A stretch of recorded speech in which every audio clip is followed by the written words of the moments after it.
Bueno, muy buenas noches a todos. Es un gusto estar con ustedes durante esta hora de esta presentación que hemos organizado sobre un tema súper importante en la industria minera, que es lo que tiene que ver con los lubricantes para los diferentes componentes, en este caso específico, de camiones mineros, ¿sí? Que son máquinas que están trabajando en condiciones bastante críticas de operación en muchos casos, debido a las condiciones de esfuerzos, de temperaturas, de velocidades que hacen que la condición de fricción pues obviamente sea bastante crítica.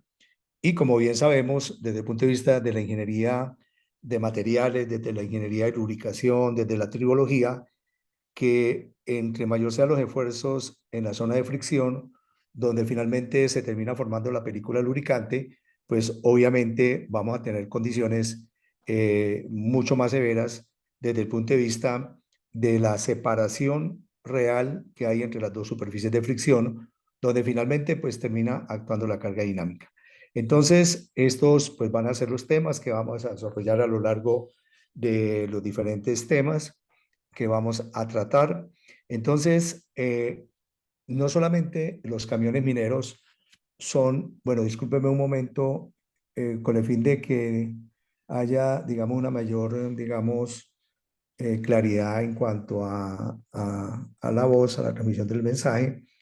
Nos vamos a permitir interrumpir la cámara, sí, para que la señal de internet pues sea mucho más efectiva, sí, ya que hemos tenido algunos inconvenientes en presentaciones pasadas con la cámara. Si me disculpan, entonces vamos a por ahora a interrumpirla.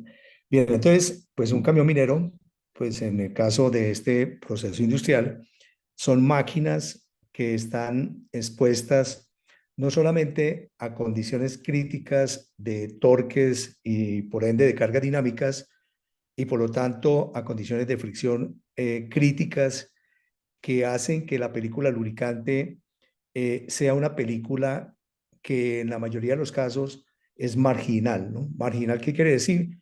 Que es muy poca la separación física y real que hay entre las dos superficies de cualquier mecanismo de este tipo de máquinas, como son los camiones mineros. Normalmente los diferentes mecanismos trabajan en el límite, lo que llamamos condiciones de lubricación límite o condiciones de fricción mixta, como lo vamos a ver más adelante, ¿cierto? Entonces, desde ese punto de vista, pues la herramienta que en este caso tenemos y que es una herramienta muy efectiva es utilizar la tribología eficientemente, ¿no? O sea, muy bien sabemos que la tribología, pues es una ciencia que se desarrolló en el mundo a partir de 1960, específicamente se inició su estudio hacia el año de 1957 en la Universidad de Leeds, en Inglaterra, por parte de dos ingenieros mecánicos, Duncan Dawson y Higginson, quienes finalmente comprobaron que los lubricantes utilizados hasta ese momento, hasta 1960, eran lubricantes, tanto aceites como grasas, que le faltaba un elemento muy importante que era lo que hoy en día llamamos los modificadores de fricción, que en detalle los vamos a ver más adelante. Entonces vamos a utilizar todo este proceso desde el punto de vista lo vamos a desarrollar desde el punto de vista de la tribología. Como bien sabemos, tribología pues es una palabra griega que está constituida por dos sufijos igualmente griegos, que son tribos, que en español significa fricción, y logos, estudio, o sea, es el estudio de la fricción. La base fundamental del control efectivo del desgaste, ¿sí? Se deriva de un control efectivo de la fricción. Por ende, debemos partir de la fricción como tal, ¿sí? O sea, sabemos muy bien que cuando un elemento mecánico, en este caso, se mueve bajo unas determinadas condiciones de velocidad, de esfuerzo, debido a los torques de trabajo, temperaturas de operación, rugosidad de la superficie de fricción. O sea, el estado del arte en la formación de la película lubricante son cuatro parámetros muy importantes que debemos tener muy en cuenta y que interactúan entre sí como son el esfuerzo, la velocidad, la temperatura de operación en la zona de fricción y la rugosidad de las superficies de fricción. Sí, desafortunadamente, cuando desarrollamos una actividad, en este caso, en un proceso minero y en este caso específico de este tipo de camiones, cuando estos camiones se mueven con una determinada carga, 300, 400, 500 o 600 toneladas, pues obviamente al moverse todos sus diferentes elementos en los componentes de esta máquina, pues aparece nuestro gran enemigo, y ese gran enemigo que tenemos en todos los casos es lo que denominamos la fuerza de fricción. Sí, la fuerza de fricción no solamente es un fenómeno que conlleva a un mayor consumo de energía, porque es energía útil que finalmente termina perdiéndose. Si para poder vencer la fricción se requiere gastar una parte de la potencia, en este caso del motor diésel turboalimentado de un camión de estos, para vencer la fricción, entonces ya ahí en sí ya tenemos un problema de energía, tenemos un problema de eficiencia energética, porque entre mayor sea esa fricción, pero mayores van a ser las pérdidas de energía que podría ser útil, pero que desafortunadamente se vuelve inútil porque no estamos aprovechándola como parte del desarrollo, en este caso, del transporte de material por parte del camión. Adicionalmente a esa situación, que es una temática que tiene que ver directamente con el tema económico, porque está involucrado el consumo de combustible, pues obviamente, desde el punto de vista termodinámico, sabemos muy bien que la fricción no simplemente desaparece, no simplemente es una energía que se consumió y se perdió y ahí terminó el problema y solamente se redujo a una situación económica donde parte del combustible, del ACPM o del diésel, o como se denomine en cada uno de los países de ustedes, se va a consumir más de lo que debería consumirse en función de lo que está transportando, sino que empieza el problema desde el punto de vista de la confiabilidad mecánica. ¿Por qué? Porque esa energía que se pierde por fricción, desafortunadamente, ¿sí? En este caso, porque en otros escenarios será un proceso afortunado, pero en este escenario es un proceso completamente negativo porque se transforma en calor. O sea que pasamos de una condición de kilovatios o de HP perdidos en potencia y finalmente terminan convirtiéndose en kilocalorías por unidad de tiempo, por hora o por minuto, ¿sí? Por unidad de tiempo.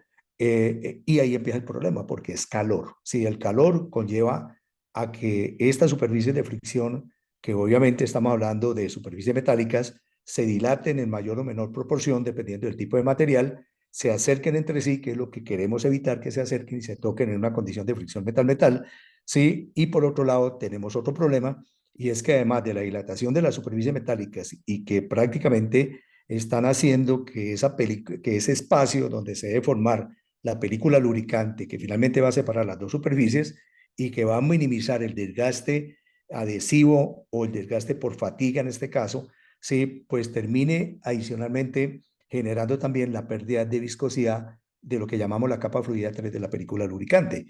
Entonces tenemos dos problemas, ¿no? Tenemos que esa pérdida de energía útil, que es un problema económico hasta ahí, termina convirtiéndose en un problema de confiabilidad mecánica, porque al final todos los problemas en un camión de estos, sí, en los mecanismos sometidos a fricción, pues se convierte finalmente en un problema de lubricación, ¿cierto? Sin que la causa raíz no sea necesariamente una mala lubricación, ¿sí? Podemos tener el lubricante correcto, el aceite correcto, la grasa correcta, pero igualmente si en la zona de fricción tenemos una generación de calor mayor que la permisible para que esa película lubricante se mantenga dentro del rango de operación confiable, pues obviamente termina generando una condición de desgaste anormal, que a su vez se vuelve un ciclo vicioso porque un desgaste anormal genera más fricción, más calor, más dilatación, más calor, más pérdida de viscosidad y finalmente llegamos a un proceso de falla que puede resultar catastrófica entre las superficies de fricción. Entonces, nuestro enemigo, desafortunadamente, en los mecanismos lubricados se llama la fuerza de fricción. Sí, que desde el punto de vista teórico, la fuerza de fricción pues depende del coeficiente de fricción y depende de la potencia o de la carga en este caso, o de la potencia transmitida a través de los elementos mecánicos, que en este caso, pues necesariamente más adelante, pues vamos a hablar del torque. O sea que la fuerza de fricción es función de F minúscula, que es el coeficiente de fricción, Ese coeficiente de fricción impacta directamente la potencia porque es como un porcentaje, ¿no? Realmente el coeficiente de fricción podríamos decir que es la evaluación de cuánto porcentaje de potencia se pierde por fricción. Eso es realmente el coeficiente de fricción. Entonces, ese coeficiente de fricción no tiene el mismo valor, sino tiene diferentes valores dependiendo de la condición de fricción que se esté presentando en la zona de fricción de los mecanismos lubricados, ya sea del motor diésel, ya sea del turboalimentador de aire hacia el motor, ya sea en la transmisión, ya sea en el cardán, en el diferencial, en los planetarios, si es un camión mecánico en este caso, sí, o sea, en cualquier elemento que constituya los componentes de ese camión, pues va a generarse una condición crítica porque ese coeficiente de fricción, si no se controla, pues puede ser un coeficiente de fricción crítico, como es el caso de un coeficiente de fricción, por ejemplo, metal-metal. Entonces ahí encontramos en el escenario, digamos, de la confiabilidad mecánica de los camiones, cuatro tipos de fricción. La indeseable, que es la fricción metal-metal. Sí, la tolerable e inevitable en muchos casos, que es la fricción sólida. Sí, la menos, un poco menos agresiva que la sólida sería la mixta y la película y la fricción, que a pesar de ser negativa, nos da cierto grado de mayor confiabilidad en los mecanismos sometidos a esa fricción, es la fricción fluida, ¿cierto? Entonces, la variable nuestra y el control que debemos hacer en la práctica es el coeficiente de fricción. Sí, con respecto al peso o al esfuerzo o al torque, pues no podemos hacer nada, sí, porque el torque de trabajo no lo podemos modificar o disminuirlo en este caso en aras de disminuir la fuerza de fricción, o sea, en aras de disminuir los dos problemas que tenemos, que son de mayor consumo de energía por efecto de la fricción, sí, y adicionalmente de la generación de calor, que finalmente se puede convertir en un proceso mínimo de desgaste anormal o en un proceso de falla por adhesión o de falla por fatiga superficial en el tiempo por una menor capacidad de amortiguamiento de la capa fluida a través de la película lubricante que veremos más adelante. Entonces aquí está nuestro escenario en el caso de estas máquinas tan complejas como son los camiones mineros, complejas por las condiciones críticas de trabajo, ¿sí? Bajo las cuales operan, especialmente por los altos torques y bajas velocidades a las cuales trabajan este tipo de camiones, ¿sí? Entonces, en el escenario tenemos el problema, ¿no? O sea, consumo de energía por fricción genera calor y puede conllevar a fallas como estas. Y consecuencias de la fuerza de fricción, pues las podemos apreciar, digamos, en esta serie de fotografías, donde de entre las más críticas, obviamente, tenemos la primera en la parte superior izquierda, ¿sí? Engranajes que llegaron a un proceso de falla por adhesión, la que sigue igualmente es una falla por adhesión, un rodamiento en este caso completamente destruido por adhesión, sí, o sea, pérdida total de la película lubricante, o sea, condición de fricción metal-metal. En la parte derecha inferior de un cojinete, en este caso un cojinete Babbitt, de un motor, del cojinete de bancada, pues vemos que el cojinete, el Babbitt, lo que llamamos Babbitt o material antifricción, que son aleaciones que pueden contener estaño, níquel, plomo, sí, o sea, materiales antifricción, llegó a un proceso de falla por fatiga, ¿cierto? Entonces, toda esta serie de consecuencias que podemos tener en la práctica, pues radican en que finalmente se pierde dentro de la película lubricante, en cada zona de fricción, se pierde lo que vamos a denominar la capa fluida 3, ¿sí? En el caso, o sea, tenemos menos amortiguamiento por parte de la capa fluida 3, en el caso del problema de fatiga superficial prematuro, ¿sí? Y en el caso de una falla por adhesión, como las tres primeras, pues es porque no solamente se perdió la 3, sino se perdió lo que llamamos la capa límite antifricción 1, formada por los modificadores de fricción, que fue el desarrollo de la tribología, ¿sí? La tribología que le dijo al mundo en los años 60, cuando ya comprobaron estos dos ingenieros los resultados que obtuvieron, con pruebas de campo, con pruebas de laboratorio, con análisis matemático, ¿sí? Llegaron a la conclusión de que es que a los lubricantes de ese entonces le faltaba algo más que era esencial e imprescindible y eran metales.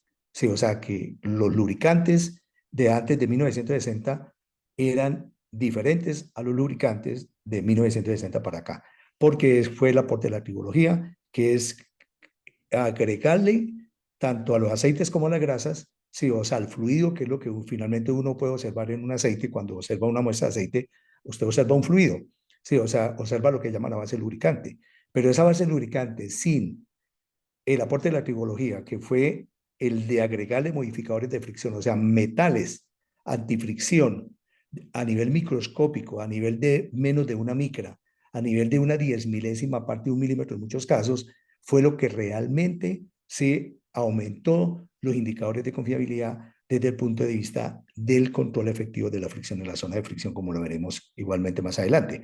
Entonces, vamos a ubicarnos en el contexto del desgaste, digamos, para el desarrollo de estos temas. Entonces, las clases de desgaste en la práctica podemos tener tres. Es inevitable que todo elemento mecánico en un componente de un camión minero se desgaste, es inevitable. Es inevitable. Si lo podríamos evitar a nivel de una investigación, de un posgrado, de un doctorado en tribología, por ejemplo, sí, donde podemos simular condiciones de pronto críticas, pero con condiciones que van a favorecer, por ejemplo, supongamos que la fatiga superficial no sea mínima y por ende se pueda llegar a la vida de disponible el mecanismo, o que esa película a través del tiempo se mantenga inalterable, pero podemos lograrlo, digamos, a nivel de laboratorio, a nivel de control al 100% de aquellos factores que en la práctica siempre los vamos a encontrar, que los controlamos, pero es inevitable que estén ahí. Entonces, por eso no podemos hablar de un desgaste cero. Sí, o sea, podemos hablar de pronto de un desgaste cero desde el punto de vista del desgaste, por ejemplo, corrosivo, pero de los demás desgastes que están en la parte inferior de este slide, pues es inevitable que siempre se nos vayan a presentar, ¿cierto? Entonces, por eso tenemos que hablar de un desgaste normal. Entonces, vamos a hablar de un desgaste normal y vamos a decir que cuando tenemos un desgaste normal es porque el mecanismo está en condición de operación confiable, o sea, OC, semáforo en verde. Semáforo en verde en este caso significa operación confiable, quiere decir que todos aquellos factores que pueden afectar la vida disponible en horas de operación de un elemento mecánico están dentro del rango permisible de trabajo. O sea, tienen un valor.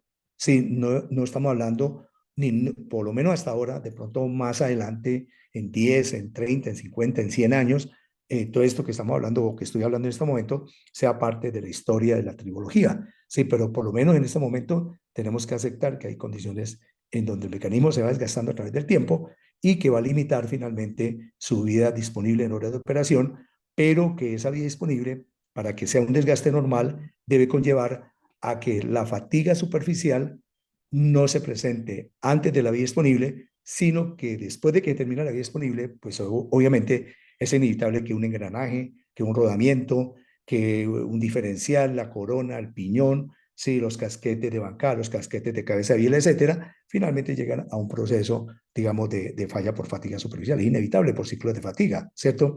Entonces, desgaste normal. Entonces, ¿cuándo tenemos desgaste normal? Cuando tenemos una película lubricante en óptimas condiciones. Entonces, ¿y qué es tener una película lubricante en óptimas condiciones?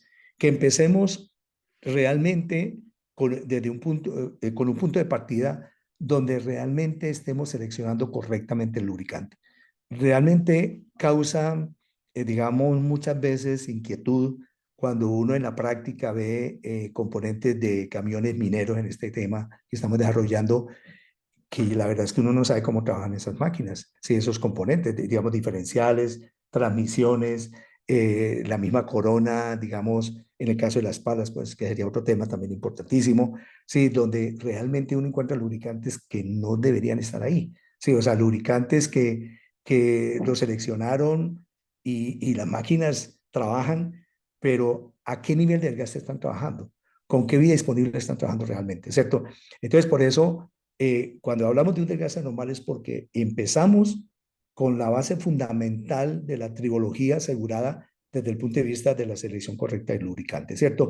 Y del control efectivo de los diferentes factores que finalmente pueden terminar afectando la película lubricante. O sea, todo al final está fundamentado desde el punto de vista de la película lubricante. Lo que le pasa a la película lubricante finalmente va a repercutir en la práctica, digamos, de los diferentes elementos en un desgaste normal o en una condición de desgaste normal, donde vamos a tener un menor número de horas de operación desde el punto de vista de la vida disponible, o en el peor de los casos, en un proceso de falla catastrófica, donde totalmente la película lubricante se perdió, y esa falla catastrófica se da cuando tenemos condiciones de falla por adhesión, adherencia, fricción metal-metal. Entonces, de ahí, con base en las clases de desgaste, definimos 5 tipos de desgaste.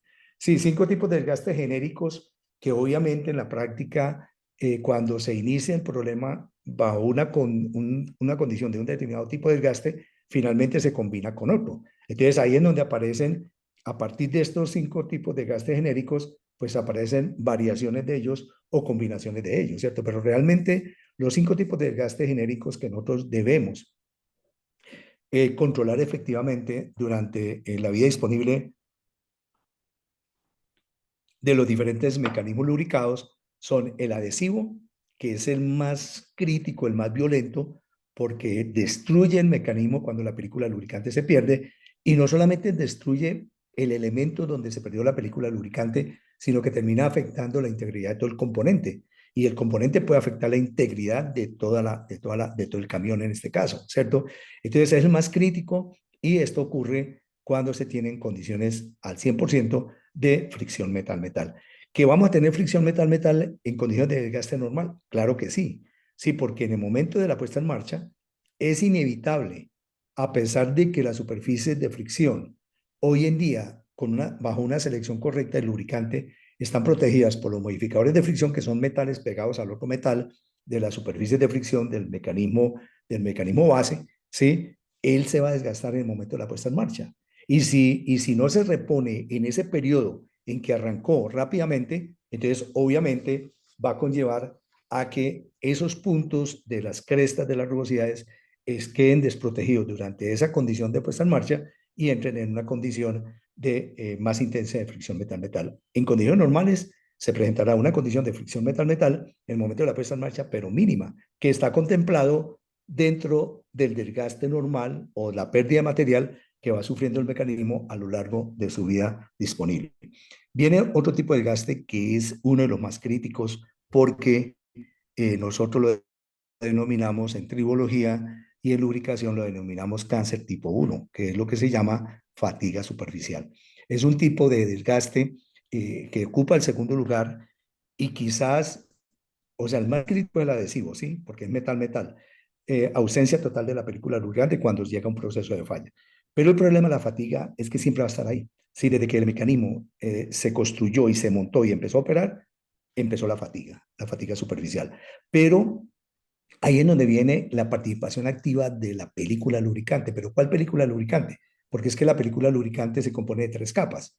Sí, la capa límite antifricción 1, que son los metales o los modificadores de fricción pegados a la rugosidad, la capa fluida 3, que es la que separa, la que hace flotar una superficie físicamente sobre la otra, y la capa límite de ductosidad 2, que une la 1 con la 3. Pero las que lubrican son la 1 y la 3, ¿sí? Entonces, la 3 entra a participar activamente en el control efectivo de la fatiga superficial, porque la 3 es un fluido, se comporta como un amortiguador en la zona de fricción. Si al estar sometido a los esfuerzos en la zona de fricción, esa película lubricante tiende a amortiguar parte de los esfuerzos que actúan en la zona de fricción y es lo que finalmente va a controlar la deformación elástica de la rugosidad de las dos superficies de la zona de fricción y la expansión, sí, o sea, si controla la deformación por compresión, pues obviamente está controlando también la expansión, porque lo que se comprime es igual a lo que se expande. Entonces, entra a participar activamente en ese proceso. Entonces, en donde si ese lubricante en viscosidad no lo seleccionamos correctamente, entonces vamos a tener un problema prematuro de fatiga superficial. Sí, luego tenemos otro problema que es muy común en este tipo de camiones y es el erosivo y el abrasivo. El erosivo son partículas sólidas presentes en la base del lubricante que finalmente terminan circulando hacia la zona de fricción y por ende generan erosivo cuando tiene un tamaño menor que la película lubricante o abrasivo cuando tiene un tamaño igual o mayor a la película lubricante. Y finalmente tenemos el corrosivo, que es por corrosión, o sea, oxidación. Los aceites, desafortunadamente, independientemente de la clase de aceite que estemos utilizando, de la categoría de aceite que estemos utilizando, del tipo de aceite que estemos utilizando, de la calidad, de las propiedades físico-químicas, finalmente todo aceite, pues obviamente termina oxidándose. Si el oxígeno, el principal enemigo de los aceites lubricantes y de las grasas, pues empieza el proceso de oxidación y participan en el proceso, pues otra serie de elementos que finalmente hacen que ese aceite que tenía características básicas en pH, por ejemplo 11, 10, de pronto 10 y 11, termina bajando por debajo del punto de neutralización y generando ácidos fuertes que finalmente se solubilizan, luego se insolubilizan en la base lubricante, se pegan a los metales y terminan teniendo problemas de desgaste corrosivo sobre la superficie metálica. Entonces, en el escenario tenemos los 5 tipos de desgaste que debemos controlar. ¿Sí? ¿Cómo los vamos a controlar? Pues más adelante lo vamos a mirar, ¿cierto? Entonces, este es nuestro objetivo. O sea, conocer qué tipo de fuerzas de fricción se puede enfrentar, que en este caso son la metal-metal, la sólida que puede ser permanente o transitoria, la mixta que puede ser permanente o transitoria y la fluida que sí es una sola, es un estado final en el cual la superficie ya finalmente terminan estabilizándose y es la condición, digamos, más óptima, ¿sí? Por ejemplo, condiciones de fricción sólida, por ejemplo, condiciones de fricción donde por condiciones de torque y de velocidades y de temperaturas de operación, pues las rugosidades de las superficies realmente nunca terminan separadas físicamente, ¿sí? O sea que microscópicamente siempre van a interactuar una condición de fricción fluida donde finalmente van a quedar completamente separadas. Entonces, aquí tenemos en el escenario los 4 tipos de fricción y que conllevan pues, finalmente a los diferentes tipos de desgaste. Entonces, tenemos una condición de fricción metal-metal, como es la figura primera de la parte superior izquierda, donde las rugosidades, recordemos que toda superficie de un elemento mecánico tiene una rugosidad, o sea, tiene una serie de crestas, que son los puntos más sobresalientes, y tiene una serie de valles, que son los puntos más profundos, y el contexto de ese conjunto de valles y crestas es lo que conocemos como rugosidad. Entonces, cuando tenemos una condición de fricción metal-metal, cuando esas dos superficies están exentas totalmente, digamos, de lo que llamamos la capa límite metálica 1, o sea que sobre ese metal, que es el metal del mecanismo, por ejemplo, vamos a suponer que en la superficie de la parte superior es el eje, por ejemplo, del cigüeñal o es parte del muñón del cigüeñal que fricciona con el cojinete de bancada. Entonces, supongamos que nosotros arrancamos el motor sin aceite, por decir un ejemplo crítico, ¿no? No le aplicamos aceite al motor y lo ponemos a operar. Entonces, la superficie del muñón, microscópicamente la rugosidad, va a interactuar directamente sobre la rugosidad de los casquetes de Babbitt de apoyo de los muñones en la bancada del motor. Entonces, tenemos una condición directa. Los dos metales se tocan directamente, tenemos el mayor coeficiente de fricción. Sí, que como vemos aquí, por ejemplo, cuando tenemos acero sobre acero, por ejemplo, ese coeficiente de fricción metal puede llegar a ser hasta de 0,45. ¿Qué quiere decir 0,45? Que si tenemos una potencia transmitida en ese eje, tenemos una potencia transmitida de 4.000 caballos, hablemos de una cifra fácil para poder tener el dato también más fácilmente aquí sin necesidad de multiplicar, ¿cierto? Entonces tenemos, por ejemplo, una potencia de un motor en el eje un motor de 1.000 caballos, ¿sí? Si tenemos un coeficiente de fricción en los elementos de apoyo de ese eje, ¿sí? Que puede ser Babbitt o puede ser rodamientos con, digamos, pistas de acero y elementos rodantes de acero, tendríamos aproximadamente un coeficiente de fricción de 0,45. O sea, quiere decir que de 1.000 caballos transmitidos se pierden 450 caballos de potencia que se transforman en calor. O sea, una cantidad impresionante de calor que obviamente va a llevar en cuestión de segundos, ¿sí? A un proceso de falla catastrófica por adhesión donde la superficie va a quedar completamente fundidas. Entonces, ¿qué hay que hacer? Pues obviamente hay que controlar esa condición, porque es inadmisible, digamos, para que las máquinas, los camiones en este caso, las transmisiones, los diferenciales, los motores, pues puedan operar, digamos, dentro de la vía disponible especificada por el fabricante del camión. Entonces, pasamos entonces a otro estado de fricción, que vamos a conocer como fricción sólida en este caso, que es la figura de la parte inferior izquierda, ¿sí? Donde lo rojo está mostrando lo que es los modificadores de fricción, o sea, aquellos metales que contiene la base lubricante y que son parte de la formulación del aceite. Toda grasa, todo aceite, si ha sido bien formulado y si ha sido bien seleccionado por parte del área de mantenimiento, de la parte de ingeniería de lubricación, ¿sí? o del área de confiabilidad de una empresa en su defecto, pues si fue bien seleccionado, debe tener eso rojo que aparece ahí, que en la figura, pues lo vamos a identificar con un color rojo, que no quiere decir realmente que sean de color rojo, sino es para mostrar en la figura qué es el modificador de fricción. Entonces son metales pegados al otro metal. Entonces, ¿cuál es el negocio? ¿Cuál es el negocio de la industria? ¿Cuál es el negocio, digamos, de los procesos, en este caso mineros, para lograr, digamos, disminuir sus costos de mantenimiento relacionados con el control efectivo de la fricción? Que ese modificador de fricción que está pegado al otro metal esté ahí y haya sido seleccionado para la condición de torque inicial bajo la cual los diferentes mecanismos del camión se van a empezar a mover. Por ejemplo, cuando la pala carga el camión, ¿sí? Y el camión ya tiene todo su peso, pero está en velocidad cero y se empieza a mover, condición supercrítica, ¿sí? Porque a todas las zonas que en ese momento no están en movimiento, excepto el motor, porque el motor está prendido en ese momento, pero la transmisión está en velocidad cero, ¿sí? O sea, los engranajes planetarios están en velocidad cero. Entonces, si están en velocidad cero, pues obviamente las rugosidades tienden a meterse la uno o introducirse la una sobre la otra.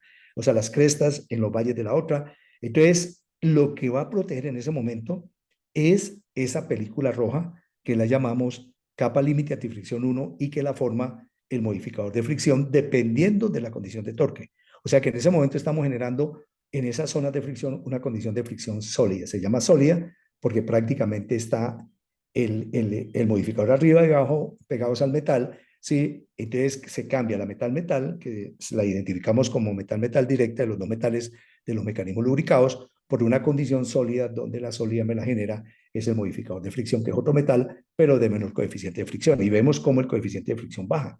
Sí, baja de 0,45 a 0,10. Sí, 0,10 es un valor alto, sigue siendo un valor alto. Sí, sigue siendo un valor alto, pero en muchos casos es inevitable que el mecanismo se quede en fricción sólida permanente, ¿cierto? Como lo veremos más adelante. Sí, la idea es que el mecanismo lograra salir de ahí. ¿Y cómo lo sacamos de fricción sólida?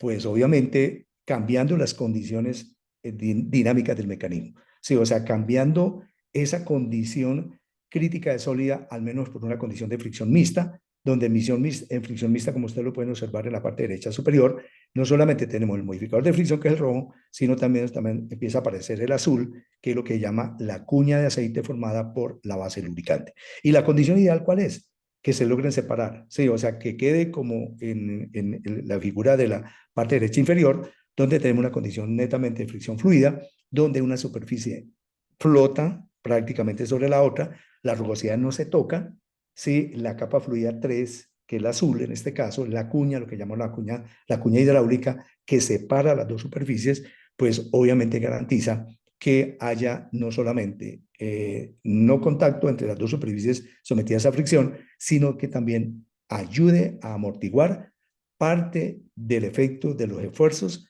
que se generan en la zona de fricción entre las dos superficies de fricción y que los mecanismos, pues lógicamente, alcancen una vida disponible de acuerdo con el número de horas especificado por el fabricante. Entonces, de los tipos de fricción se desarrollan tres tipos de lubricación.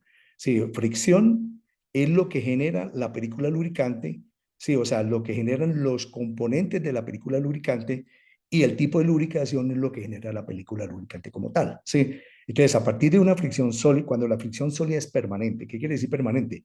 Que el mecanismo se quedó funcionando en una condición en la cual no aparece la cuña hidráulica de la base lubricante. O sea, puede pasar, pero no formar una cuña, ¿cierto? Como puede pasar, entonces lógicamente que es una condición que se queda en lubricación límite. Si logra salir de ahí, ¿sí? Entonces pasa a otro estado de fricción que se llama mixta, pero la mixta puede ser permanente o transitoria. Cuando la mixta es permanente es porque hay una combinación de trabajo entre el fluido, que es la capa fluida 3, y la 1, que es la capa límite de fricción 1, y esa lubricación se conoce como lubricación elastohidrodinámica.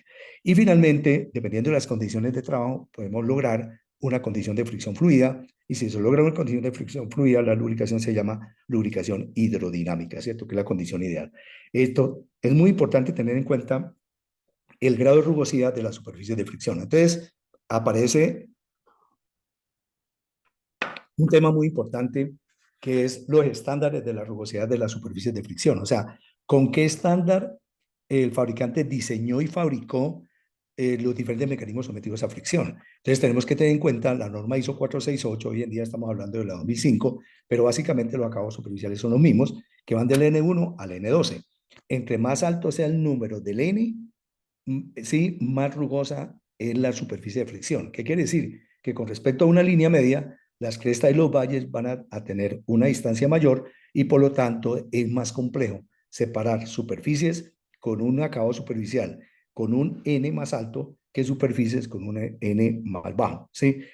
Ahí también hay una relación costo-beneficio, lógicamente, porque lo ideal sería uno trabajar con N1, N2, que es lo que llama acabos de espejo, pero que en la práctica pues puede resultar bastante costoso llegar a ese estado de pulimiento y por eso hay un balance también entre rugosidad, fricción, desgaste, sí, y consumo de energía. Pero es un tema que tenemos que tener muy en cuenta, porque si a usted, por ejemplo, le entregan unos componentes originales en un camión, digamos, hablemos de engranajes planetarios, con un N6, por ejemplo, que es 0,8 micras en promedio, el promedio de las superficies de fricción, y con el tiempo compramos un repuesto, resulta que tiene las mismas características, el mismo material, el mismo, la misma dureza, todos los parámetros son iguales, pero hay una pequeña diferencia, seguramente microscópicamente, que en lugar de ser un N6 nos lo entregaron con un N10. Entonces estamos cambiando totalmente la tribología, porque no es lo mismo, digamos, las condiciones de la película lubricante para separar un N6 que para separar un N10 o separar un N9, sí, las dos superficies de fricción, porque son más rugosas, más altas las crestas, si generan una fatiga, digamos, al doblarse, porque interactúan dentro de la zona elástica del material, pues una cresta de mayor tamaño necesita doblarse más que una cresta de menor tamaño, así sea dentro de la curva esfuerzo de formación en la zona elástica del material. De todas maneras, la fatiga va a tener un proceso más acelerado. Entonces, esto es un tema que tenemos que tener muy en cuenta. Todo esto lo explicamos desde el punto de vista, la fricción se explica desde el punto de vista del desarrollo que hizo un ingeniero ya hace muchos años, hace más de 120 años, Strivek, un ingeniero inglés, desarrolló lo que él denominó la curva de Strivek. Sí, entonces la curva de Strivek define de una manera muy clara desde esa época y causa asombro el desarrollo de esta teoría, porque en ese momento no había modificadores de fricción. Sí, porque para poder uno explicar esta teoría, digamos, desde el punto de vista de hoy en día de la tribología, tienen que estar vigentes los modificadores de fricción. En ese momento no pues ni idea tenían de los modificadores de fricción. Entonces, ¿cómo aseguraban, digamos, de que en el momento del arranque la fricción metal-metal no fuera tan crítica? Realmente lo controlaban eficientemente con ácidos grasos de origen animal en esa época, ¿cierto? Que luego se pasó a ácidos grasos de origen vegetal, que es lo que hoy en día también se utilizan, pero no con el propósito de formar una capa límite de fricción 1, sino con el propósito de unir la 3 con la 1 en determinadas condiciones. Entonces, partiendo de la curva de Strieber define un parámetro en la escala horizontal, en la parte inferior, que ustedes ven ahí, que es un parámetro que es neta, la primera letra se llama neta, que es la viscosidad, es una letra griega, en lubricación se utiliza bastante el alfabeto griego. Si eso es neta, nos identifica o se refiere a la viscosidad de la capa fluida 3 de la película lubricante a la temperatura de operación en la zona de fricción. Sí, en este caso el neta se calcula en unidades de centipoises. N es la velocidad en RPM y P es el esfuerzo en la zona de fricción, que es la relación entre la carga dinámica y el área de soporte de carga. Entonces, si usted tiene una condición de velocidad cero, el mecanismo no se ha puesto en operación, entonces el parámetro vale cero. Sí, o sea que estamos en la parte izquierda inferior del gráfico y por lo tanto tenemos una condición de fricción estática. Inmediatamente aplicamos torque, 6 para la fricción. Pero si el modificador de fricción está presente ahí, si está pegado a la rugosidad de las dos superficies, como lo podemos apreciar aquí microscópicamente, entonces vamos a tener una zona en la cual la fricción aumenta intempestivamente, ¿sí? Abruptamente a un valor muy alto, pero dentro de la zona de fricción sólida. O sea que aumenta en cuestión de milisegundos en el momento de la puesta en marcha, aumenta drásticamente la fricción, pero dentro de la escala de fricción sólida y alcanza un valor máximo que estaría en el valor F1 que se muestra en el gráfico, y esa zona de fricción sólida, a medida que el mecanismo, como el parámetro neta N sobre P, va aumentando porque la velocidad va aumentando en el arranque, entonces esa condición de fricción sólida va mejorando desde el punto de vista de que va, o sea, al arrancar aumenta intensamente en ese instantáneamente, pero como ya los mecanismos se empiezan a mover, ¿cierto? Entonces, y el lubricante ya empieza a llegar con más modificador de fricción en el momento, entonces se mantiene una condición estable de fricción sólida. Si el modificador de fricción en el momento del arranque se desgastara y no llegara, porque el lubricante no llega por X o Y razón, por ejemplo, un conducto de lubricación obstruido, un bajo nivel de aceite, sí, bueno, muchas condiciones que cambien la condición de aporte del lubricante en el momento de la puesta en marcha, y se queda en fricción sólida, se destruiría el mecanismo, porque la capa límite no se va a renovar. La capa límite es lo que aparece en este dibujo de la parte central, si donde están las rugosidades, está lo azul, que sería el modificador de fricción, pero ese es el material de desgaste, el modificador de fricción. Eso es lo único que protege las superficies de fricción en el momento de la puesta en marcha de cualquier tipo de máquina que tengamos, en este caso de los camiones mineros, en todos los componentes, en todos los mecanismos de los camiones mineros, en ese momento tenemos una condición de fricción sólida. ¿Sí? La única manera de que en el momento del arranque no tuviésemos fricción sólida, sino que arrancar en fricción fluida, sería lo que se llama en la industria lubricación hidrostática, ¿sí? O lubricación forzada, que la encontramos en la industria minera también, en los molinos de bolas, por ejemplo, para levantar el eje, un eje que pesa con el tambor y todo el material que tiene para moler, puede pesar 1000 toneladas, 800 toneladas, 500 toneladas. Entonces, lógicamente que ahí normalmente se utiliza un sistema de levante que antes de que los mecanismos se muevan, se inyecta aceite por la parte inferior de los cojinetes, que solamente es aplicable a cojinetes lisos, levanta el eje, lo hace flotar en velocidad cero, sí, por eso se llama hidrostática, estática velocidad cero, hidrofluida, separa las rugosidades y ahí sí se puede poner a funcionar. ¿Dónde lo encontramos también? En las hidroeléctricas, en las turbinas Pelton, Francis y Kaplan, de eje vertical, donde un eje puede pesar 150 toneladas. Entonces, ahí lo encontramos en los cojinetes de empuje, ¿sí? Donde antes de que arranque la turbina, que se empiece a inyectar agua para generar torque y genere energía en el generador, entonces se levanta mediante un sistema de lubricación estática, pero el resto de máquinas no trabajan de esa manera, o sea que pasan por fricción sólida. Sí, la fricción sólida puede ser permanente o transitoria. Permanente quiere decir que se queda en ese estado de fricción. Por ejemplo, cuando tenemos fricción sólida permanente, cuando usted tiene mecanismos que se mueven en forma de vaivén, o sea que el mecanismo va y viene. Un ejemplo, los anillos en el cilindro del motor diésel del camión. Sí, los anillos en el motor diésel del camión suben y bajan entre el punto muerto superior y el punto muerto inferior. O sea que ahí siempre vamos a tener condiciones de fricción sólida permanente y por lo tanto, cuando tenemos condiciones de fricción sólida permanente, los modificadores de fricción se conocen como modificadores de fricción de tipo extrema presión que deben estar presentes. Y ese extrema presión depende, ese modificador de fricción depende de las cargas dinámicas que actúan en la zona de fricción. No todos los extrema presión son iguales. Vamos a ver que en los extrema presión hay 4 generaciones de extrema presión que dependen del torque de trabajo al cual esté expuesto el mecanismo. Entonces, ¿qué es lo primero que uno tiene que observar para determinar desde el punto de vista cualitativo qué tipo de fricción tenemos para orientarnos? Porque a partir de ahí es el inicio de un proceso correcto de selección correcta de un lubricante, ¿sí? Entonces, todo parte de la observación del tipo de movimiento. Si es un movimiento de vaivén, fricción sólida permanente, o sea, no sale de ahí, porque tiene puntos muertos, o sea, cuando el mecanismo va, por ejemplo, el caso, el ejemplo típico, los anillos del pistón de un motor, ¿sí? O sea, el pistón se mueve dentro de un punto muerto superior y un punto muerto inferior que define la carrera del pistón, ¿sí? De los anillos en el cilindro. Cuando el pistón llega a la parte superior, velocidad cero, punto muerto superior. Se devolvió, sí, o sea que arrancó en sólida. Cuando llega a la parte media de la carrera, como que empieza a mejorar un poco la película, porque ahí hay fluido que llega por salpique desde la cabeza de biela, ¿sí?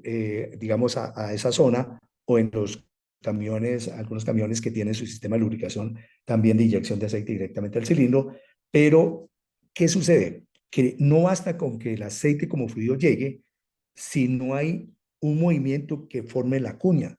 Sí, ¿qué tipo de movimiento forma la cuña? Por ejemplo, cuando el movimiento es rotacional, hay una alta probabilidad de que se forme la cuña hidráulica.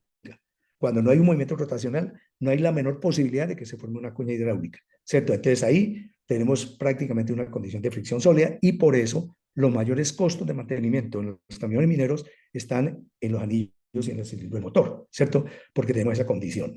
Entonces es una condición límite, entonces recordemos, movimiento de vaivén, fricción sólida permanente, movimiento oscilatorio, por ejemplo, el bulón. El bulón que une el pistón con el pie de la biela es un movimiento oscilatorio donde tenemos una condición de fricción sólida también, porque va y viene y tiene puntos muertos. ¿Sí? Entonces, cuando tenemos un movimiento rotacional ya empieza a mejorar, pero aunque tengamos un movimiento rotacional, si la velocidad es muy baja, por ejemplo, cuando el camión se mueve, los rodamientos, los planetarios en algunos puntos que están sometidos a una velocidad de rotación muy baja, esa velocidad de rotación muy baja y cargas muy altas, no alcanza todavía a formar una cuña hidráulica y esos mecanismos se quedan en fricción sólida permanente. Por eso la grasa para los diferentes mecanismos, digamos, de un camión minero, ¿sí? Las articulaciones, el cardán en el caso de un camión mecánico, ¿sí? Los rodamientos, toda esa serie de mecanismos son mecanismos críticos porque están trabajando permanentemente en fricción sólida y ahí el tema fundamental que debemos tener muy en cuenta es que ahí debemos seleccionar correctamente lo que llamamos modificadores de fricción, que deben ser de tipo extrema presión. Entonces, como se menciona aquí, dice la fricción es sólida permanente cuando una de las superficies de fricción gira a una velocidad rotacional en promedio menor a 10 vueltas por minuto, o cuando el movimiento es cíclico o en forma de vaivén. Entonces, ahí estamos hablando netamente de un tema de fricción sólida permanente, lubricación límite, sí, modificadores de fricción extrema presión, que los podemos aplicar en spray o mezclados con un aceite, con una grasa, pero en este caso el aceite o la grasa sería el vehículo para llevar el lubricante. Si la velocidad sigue aumentando y lo estamos observando en la curva de Streebeck, entonces deje parámetro neta n sobre esfuerzo, empieza a mejorar la velocidad porque sigue aumentando. Si la velocidad supera un determinado valor, entonces pasamos de la zona B a la zona BC en el gráfico. Y la zona BC, entonces, es lo que conocemos como fricción mixta. O sea que en fricción mixta ya empieza a participar activamente los dos elementos importantes que lubrican en cualquier lubricante, que son la base lubricante y los modificadores de fricción. O sea que microscópicamente veríamos esto, ¿sí?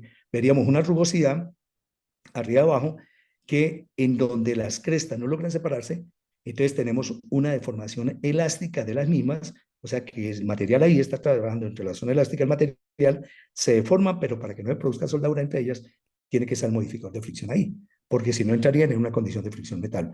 Y lo morado que aparece aquí sería ya la cuña de aceite que empieza a formar la película lubricante y que normalmente esa cuña se empieza a formar por encima de las 10 vueltas por minuto y va mejorando hasta que llega a las 450, donde tenemos más fluida que sólida, mientras que cuando supera las 10 tenemos más sólida que mixta. O sea que entre más baja sea la velocidad y más alto sea el torque, más cerca estamos a la falla, porque la falla ocurre cuando se pierde la fluida, entramos en sólida, se pierde la sólida, no se renueva y obviamente entramos en un escenario de fricción metal-metal. Entonces, en este tema de fricción mixta permanente o de lubricación elastohidrodinámica, como así se llama esta lubricación, EHD significa elastohidrodinámica.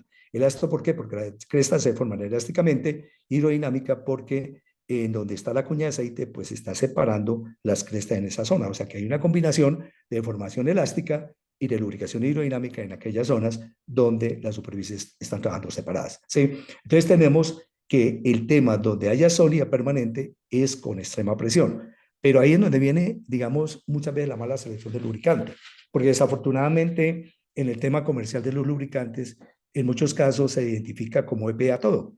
Que tiene extrema presión a base de fósforo, de zinc o de grafito, bisulfuro molibdeno, pero no identificamos realmente en función del torque cuál debe ser el EP que debemos utilizar.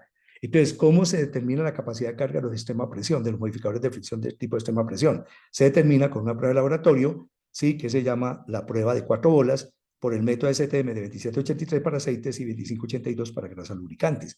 Sí, o sea, donde hay fricción sólida permanente o sólida o mixta, donde hay sólida permanente, en algún momento, si la mixta es permanente y la lubricación es la hidrodinámica, el tema fundamental es modificadores de fricción extrema presión de una determinada generación y viscosidad del aceite de un determinado valor hacia arriba, ¿cierto?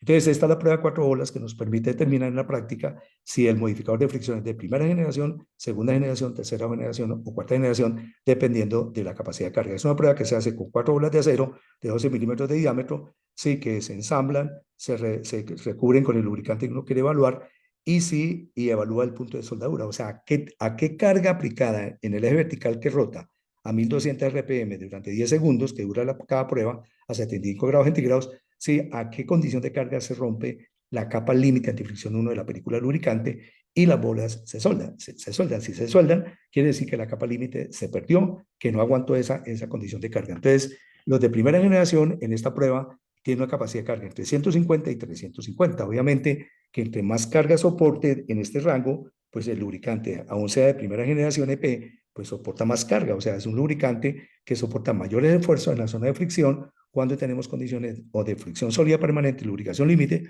o fricción mixta permanente o lubricación de tipo elastohidrodinámica. Extrema presión de segunda generación cuando su capacidad de carga está entre 350 y 750, tercera generación cuando está entre 750 y 1350 y cuarta generación cuando está por encima de 1350 kilogramos fuerza de carga. Los AW que se utilizan para la lubricación hidrodinámica tienen una muy baja capacidad de carga porque la fricción sólida y mixta en estos casos es transitoria, ¿cierto? Entonces, ¿dónde encontramos lubricación en los camiones? En muchos puntos. es un tema fundamental, ¿sí? Donde no tenemos que profundizar en qué tipo de sistema de presión debemos utilizar. Yo he tenido la oportunidad, digamos, de analizar, de ver cartas de lubricación de camiones mineros y la verdad es que me asombro bastante de que esos aceites que se está utilizando con EP sí trabajen ahí, porque normalmente son, muchos casos encuentra uno camiones de 300, 350 toneladas de capacidad con torques en las transmisiones mayores de 350.000, 400.000 newton metros con EP de primera generación. O sea, eso hay que analizarlo, eso hay que profundizar en eso.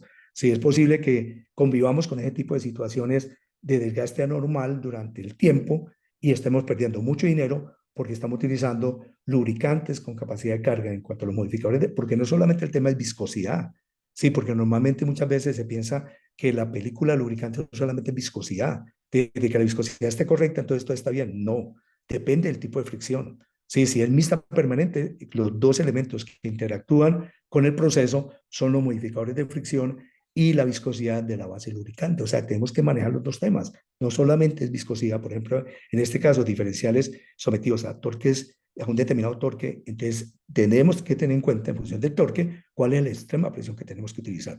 Entonces, vuelvo y repito esto porque es un tema súper importante. Sí, que es posible que la transmisión la trabaje con un EP con una capacidad de carga menor que la que debería tener en función del torque. Le puede trabajar, pero con un mayor nivel de desgaste adhesivo, sí, con un nivel mayor de falla de desgaste anormal por fatiga superficial. O sea que esos mecanismos, la corona, los rodamientos, los piñones de los diferenciales de los niveles planetarios, en muchos casos no llegan a la vía disponible, sí, que duran tantas horas de operación y nos parece que por estadística o porque históricamente hemos logrado siempre esas horas de operación y hoy en día de pronto estamos logrando más, entonces es lo correcto. No, tenemos que comparar el dato con respecto a la vía disponible especificada por el fabricante, ¿cierto? Entonces, aquí la gran mayoría de los mecanismos en estos camiones, excepto el cigüeñal del motor, sí que trabaja en condiciones de fricción fluida, están sometidos o a fricción una mixta permanente, donde entra a jugar un papel muy importante la selección correcta de la viscosidad para que forma la capa fluida 3 y de los modificadores de fricción que forman la capa límite antifricción 1.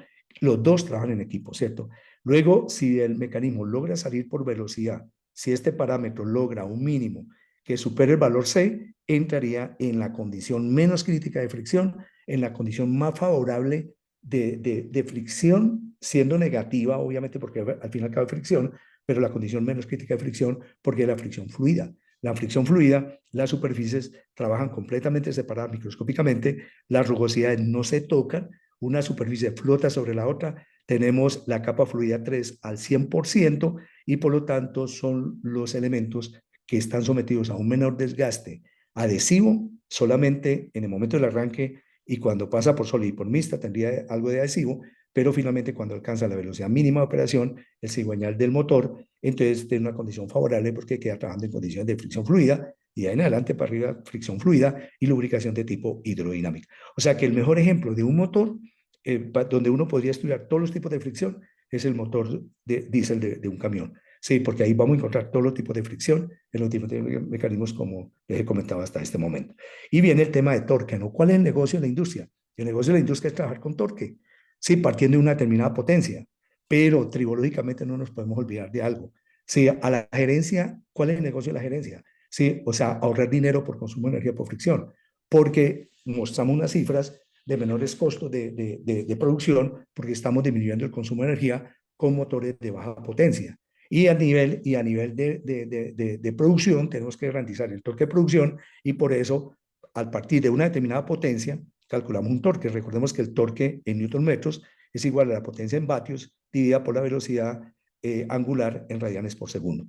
Si partimos de una determinada potencia que nos entrega un determinado torque, pero ese torque, digamos, el motor de un camión de estos, supongamos 3.000 caballos de fuerza, si no tuviera las transmisiones, ese motor no movería ese camión con 300 o 400 o 500 toneladas de peso. ¿Por qué se mueve? Porque ese torque que entrega el motor lo multiplicamos en la transmisión y lo multiplicamos en el diferencial de acuerdo con las condiciones de proceso que nos pida el camión durante su andar con esa condición de carga, desde el punto donde recoge el material hasta donde lo va a descargar. Entonces, el negocio en la industria es multiplicar el torque tantas veces como sea necesario partiendo de la misma potencia. Sí, porque si aumentamos la potencia, tenemos problemas con el consumo de combustible. Entonces, demos la potencia constante y multipliquemos el torque. Entonces, se inventaron hace mucho tiempo, sí, hace más de 200, 300 años o más años, se inventaron los engranajes o las poleas, las transmisiones por cadena, que es un reductor de velocidad que es mal llamado reductor de velocidad, porque realmente se debería llamar un incrementador de torque. Tenemos un torque aquí que recibe, supongamos, del cigüeñal, sí, y mediante una relación de diámetro lo multiplicamos tantas veces de acuerdo con la relación de transmisión, que es la diferencia, la relación entre el diámetro del engranaje de mayor diámetro y el diámetro de piñón de menor diámetro. Entonces, eso nos da la relación de transmisión. Listo, fabuloso. Estamos aumentando el torque para que ese camión se pueda mover desde el punto A de la mina hasta el punto B de la mina, ¿sí? Subiendo una determinada pendiente a una determinada velocidad. Entonces, ganamos torque con la misma potencia, pero aparece nuestro enemigo. Sí, aparece el enemigo de mantenimiento, aparece el enemigo de la confiabilidad. Y es que a mayor torque sacrificamos velocidad. Sí, y a la medida en que sacrificamos velocidad, si usted se va al gráfico de Strivik, entonces estamos en la zona más crítica, donde ya no estaríamos en fluida, sí, porque estamos bajando velocidad y fuera de eso estamos aumentando el esfuerzo. Si usted esta teoría se la lleva al gráfico de Strivik, entonces al parámetro viscosidad que está abajo, ¿no? Aquí en esta parte, ¿no? Viscosidad por velocidad sobre esfuerzo. Entonces resulta que cuando aumentamos el torque, estamos aumentando la carga dinámica, estamos aumentando el esfuerzo y por lo tanto estamos volviendo este parámetro más pequeño. Y si lo volvemos más pequeño, nos corremos hacia la izquierda. O sea que estaríamos pasando, si estuviéramos en fluida, estaríamos pasando a mixta. Y si estamos en mixta, posiblemente no estamos corriendo a sólida. Y si estamos en sólida, estamos a un paso de la falla. Porque en sólida lo único que protege es el modificador de fricción que forma la capa límite antifricción 1. Y con otro agravante, que al aumentar el esfuerzo, sí, también baja la velocidad, porque aumentamos el torque y perdemos velocidad. O sea que finalmente estamos impactando todo este parámetro con otro problema, y es que como el torque y la velocidad están en función directa del consumo de energía y en función de la temperatura, entonces a mayor esfuerzo, a menor velocidad, aumenta la fricción, aumenta la temperatura, y al aumentar la temperatura disminuye la viscosidad de la película lubricante o de la capa fluida 3, y todo este parámetro se nos vuelve un problema crítico porque nos corre hacia la izquierda. Entonces ahí en donde aparece en el escenario que cuando tenemos condiciones de fricción mixta, permanente o sólida, uno de los temas importantes, obviamente junto con la viscosidad correcta de la base lubricante, es el tema de los extrema presión. ¿Cuándo utilizan extrema presión? Cuando los torques de trabajo oscilan entre 5.000 y 50.000 newton metros. ¿Cuándo utilizan los extrema presión de segunda generación? Cuando los torques de trabajo van entre 50.000 y 150.000. Los de extrema presión de tercera generación, cuando los torques van de 150.000 a 600.000, y los de cuarta generación para torques mayores de 600.000 Nm. Entonces hay que calcular el torque. Nosotros tenemos que saber cuál es el torque de trabajo, ¿sí? En qué tipo de fricción se mueven los mecanismos, porque en función de eso está la selección correcta del lubricante. Básicamente la película lubricante es esto, la amarilla que es la 3, que es la que da confiabilidad y se logra solamente cuando hay fluida, pero en un camión minero usted solamente debe encontrar fluida en el cigüeñal del motor, el resto no encuentra usted por ninguna parte fluida, ¿sí? Entonces tenemos la 1, que es la capa límite de difusión 1, la 2, que une la 1 con la 3, entonces en función de cómo cambien estas condiciones, debido a la velocidad, el torque, la temperatura y la viscosidad lubricante, usted va a tener una definición al final del tipo de película lubricante, el tipo de fricción entre las superficies lubricantes, y vienen las funciones del lubricante. Un lubricante debe cumplir con 5 funciones importantes, que son cuáles. Primero, que forme la película lubricante, que ya lo dijimos que depende del tipo de fricción. Reducir al máximo la fuerza de fricción, absorber y evacuar calor. Ahí entra un tema muy importante en los lubricantes, que es el calor específico del lubricante. ¿Cuál es el calor específico que tiene la base lubricante del lubricante que yo estoy utilizando? Que son datos que usted no los encuentra en un manual. Entonces hay que seleccionar correctamente el lubricante y catalogarlo. Sí, porque ahí entrarían temas tan importantes como la capacidad de evacuar calor de un lubricante, donde no todos evacúan la misma cantidad de calor. Entre más calor evacúe la zona de fricción, menos dilatación hay de los metales y menos probabilidades hay de que se pierda el espacio donde forma la película lubricante, menos variación hay de la capa fluida 3 y por lo tanto menos se afecta el amortiguamiento. La cuarta función, amortiguar, que es la capacidad que debe tener la capa fluida 3, que lo da la viscosidad del aceite y el índice de viscosidad. Hay otro parámetro muy importante en los lubricantes, que es lo que llama el índice de viscosidad, que muchas veces se pasa por alto porque hablamos de viscosidad, pero no hablamos de índice de viscosidad. La cuarta función, evacuar impurezas, sí, y en ese punto, quinto o sexto, pues sí difieren los aceites industriales de los aceites de motor, porque los aceites de motor limpian, lavan porque tienen aditivos detergentes dispersantes, mientras que los lubricantes industriales no limpian porque no tienen detergentes dispersantes ni los aceites de transmisión, sino evacúan. Esto es la formulación de un aceite. Un aceite industrial, un aceite ISO, clasificado en la ISO 3448, se compone de una base lubricante que forma la capa fluida de la película lubricante, los modificadores de fricción, que puede ser AW, extrema presión, dependiendo de la condición final de fricción, que forma la cama límite antifricción 1 y un paquete de aditivos. ¿Qué hacen los aditivos? Los aditivos no lubrican.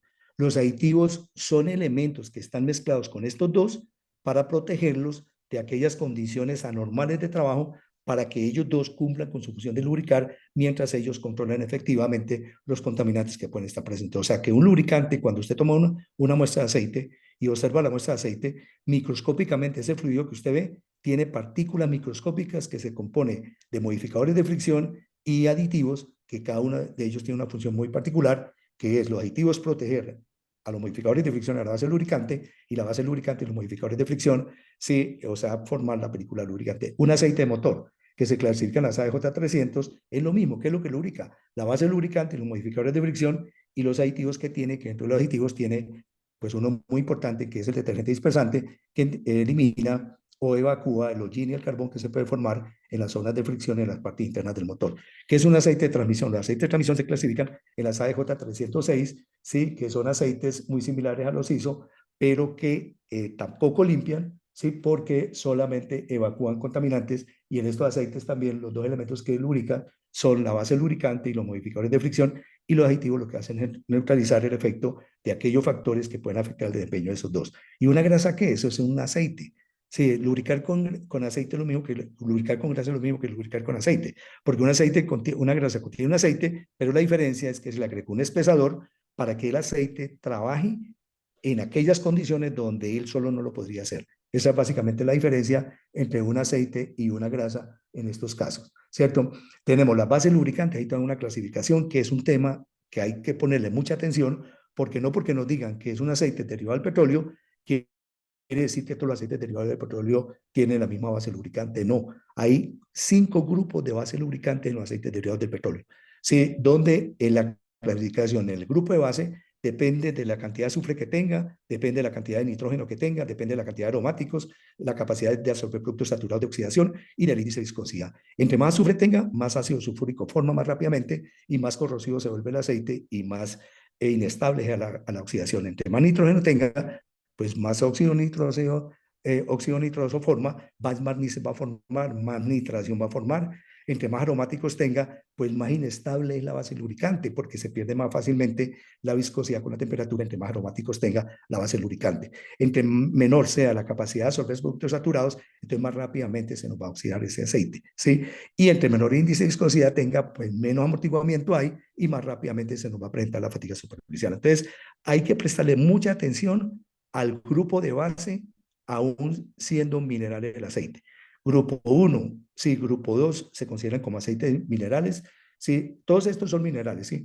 Lo que pasa es que a partir del grupo 3 ya se consideran semisintéticos porque mediante un proceso adicional de refinación y de tratamiento con el hidrógeno en las refinerías, sí, se les quita más azufre, más nitrógeno, más aromáticos, o sea, se estabiliza más la base lubricante.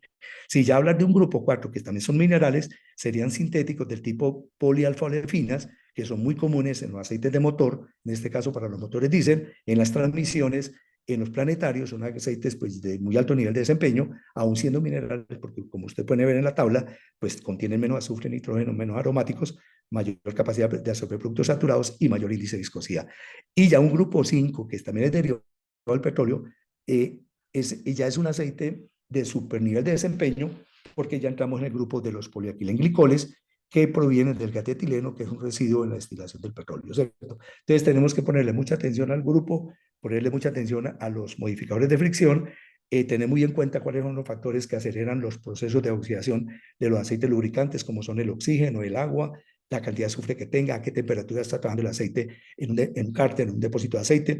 Por ejemplo, un hidráulico, la ideal es que no pasara de 50 grados centígrados la temperatura de operación, porque por encima de 50 se duplica la rata de oxidación, o sea, se disminuye a la mitad la vida de servicio de un aceite. Y los metales como el cobre y el hierro actúan como acelerantes de la oxidación.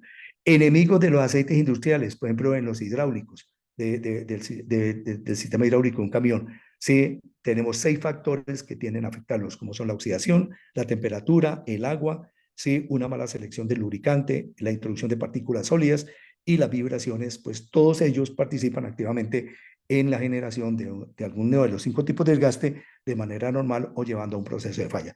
Un motor sí que es más complejo, porque un motor tiene 11 enemigos que lo pueden afectar a la vida disponible de diferentes mecanismos. O sea, todos estos factores que ustedes ven aquí, que en un momento dado se pueden volver anormales y agresivos, todos tienden a atacar a quién. Estos 11 factores en un motor diésel, estos 6 factores en un componente como las transmisiones, los diferenciales, ¿sí? El sistema hidráulico, ¿sí? En un momento dado se pueden activar negativamente cuando están en operación en falla en el rango F, ¿sí? Y pueden conllevar a la destrucción de la película lubricante. Todos ellos están en función de destruir la base lubricante y los modificadores de fricción, porque si se destruye la base lubricante y el modificador de fricción, se cambia el tipo de fricción, ¿sí? Y de una fricción fluida pasaríamos a una mixta, ¿sí? En el caso del cigüeñal del motor. Si de una mixta, por ejemplo, en unos engranajes planetarios, pasaríamos a una sólida. Y una sólida está a un paso de la fricción metal-metal. La fricción sólida está a un paso del desastre, ¿sí? Del desgaste por adhesión. Y si estamos en sólida, pues está prácticamente en el borde del desastre, porque si la capa límite antifricción 1 falla, pues obviamente tenemos que tener necesariamente una consecuencia que es fricción metal-metal. Y tenemos pues la selección del lubricante que debe ser correcta, tenemos que tener muy claro la clasificación ISO, si los grados ISO en la ISO 3448, en los motores a gasolina las AEJ300, el nivel de calidad API, que puede ser S o C, dependiendo S, si un motor a gasolina o C en este caso, un motor diésel, si el comportamiento de los aceites, si es monogrado o multigrado, pues sabemos muy bien que un aceite multigrado se comporta como esta línea roja que tenemos aquí, por ejemplo, esa de 10W15W40, por ejemplo, que tiene a diferentes temperaturas, cruza los diferentes aceites monogrados y por lo tanto, pues obviamente le da una mayor estabilidad en función de la temperatura a la capa fluida 3. La capa fluida 3 siempre va a cambiar con la temperatura, porque desafortunadamente no existe el aceite aún en el mundo que si usted lo calienta no pierde viscosidad. Ese aceite no existe. Existen los aceites de menor tendencia al cambio de viscosidad con la temperatura porque tienen un mayor índice de viscosidad. Por eso tenemos que hablar de índice de viscosidad. No podemos hablar solamente de viscosidad, sino de índice de viscosidad, porque la viscosidad es lo que me garantiza la capa fluida 3, pero la estabilidad de la capa fluida 3 en función de la temperatura me lo garantiza el índice de viscosidad. O sea que un aceite que mayor índice de viscosidad tenga, su curva es menos vertical, es más, tiende a tener menos inclinación. ¿Y en qué me favorece esto? Por ejemplo, en el arranque. Usted en el arranque, ¿qué necesita? Que el aceite, en el momento del arranque a temperatura ambiente en que está el aceite, fluya rápidamente y llegue a la zona de fricción. ¿Para qué? No para que forme la capa fluida 3, porque la capa fluida 3 para que forme necesita movimiento, necesita velocidad, sino necesita es que llegue rápidamente para que traiga los modificadores de fricción y se peguen a aquellas crestas donde ya se desgastó, ¿sí? Y hay que reponerlo, es lo que necesitamos en el momento del arranque. Entonces, si usted compara un aceite 15W40, por ejemplo, con un 40 a una temperatura de 17 grados centígrados, usted va a encontrar que la viscosidad de un 15W40 con respecto a un 40 es mucho más baja y por lo tanto llega más rápido a la zona de fricción para traer los modificadores de fricción. Y cuando ya el aceite pasa a una temperatura alta, a la temperatura de operación, por sumamos que estemos a 96 grados centígrados, sí, en este caso, digamos, si usted compara, por ejemplo, hablamos de 108, o sea, temperaturas más altas, digamos, sobre todo en el motor. Entonces, si usted lo compara un 15W40 con un 40, vemos que el 15W40 a la temperatura de 108 tiene más viscosidad, o sea, tiene más capa fluida 3, sí, que el 40. O sea, el 40 pierde más viscosidad a la misma temperatura que el 15W40 y por lo tanto mantiene más la capa fluida 3, amortigua mejor, controla mejor la fatiga superficial, sí, y permite que las crestas tengan tendencia a tocarse menos, o sea, a entrar en una condición menos crítica de fricción sólida, ¿cierto?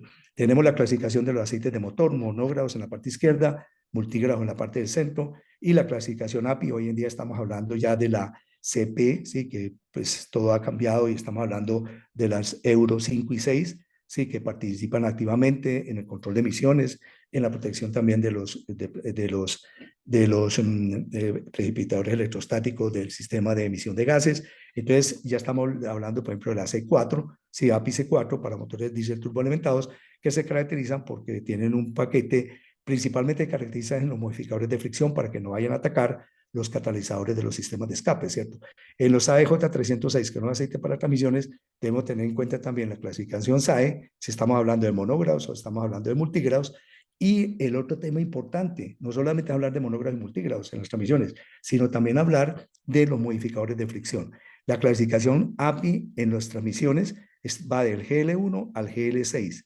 Si del GL1 al GL3 es para condiciones de lubricación hidrodinámica o fricción fluida, diferenciales de un automóvil, de una camioneta, o sea, donde los torques no alcanzan a tener condiciones que impidan que se forme la capa de fluidez real al 100%. Pero ya hablar de un 4, de un 5, un 6, ya estamos hablando de elastohidrodinámica, fricción mixta permanente, donde estamos hablando ya de extrema presión, de primera generación en el caso de los GL4, segunda generación y tercera, y en el GL5 y GL6, o sea, para condiciones de torque, pues mucho más severas. Tenemos que tener en cuenta esto. En los hidráulicos, digamos, de los camiones, en este caso, pues podemos utilizar tanto ISOs como SAE, ¿no? Lo ideal sería usar ISOs y no SAE, ¿sí? Porque obviamente un ISO, un SAE, pues tiene una mayor tendencia a ser higroscópico, o sea, a emulsionar más fácilmente, mientras que un ISO pues tiene aditivos de emulsibilidad que separan mucho mejor el agua.